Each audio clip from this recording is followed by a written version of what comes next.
महाराष्ट्रामधून आतापर्यंत कुणाकुणाला फोन आलेले आहेत आणि कोण कोण शपथ घेणार आहेत ते सुद्धा ग्राफिक्सच्या माध्यमातून बघूया। नितीन गडकरी, पीयूष गोयल, रक्षा खडसे यांना पंतप्रधान कार्यालयाकडून फोन आलेला आहे। दिल्लीत आज हे नेते शपथ घेतील।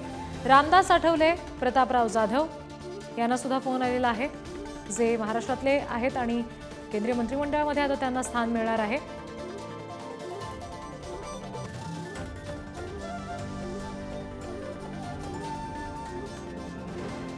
शिंदेची शिवसेना, रिपाई, त्याचबरोबर भाजप या पक्षांचे नेते कोण कोण होते हे आपण बघितलं आता।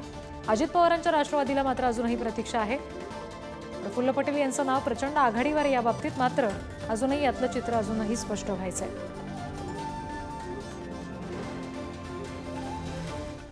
तर आज होणाऱ्या या शपथविधीसाठी एकनाथ खडसे दिल्लीला जाणार असं समजतंय।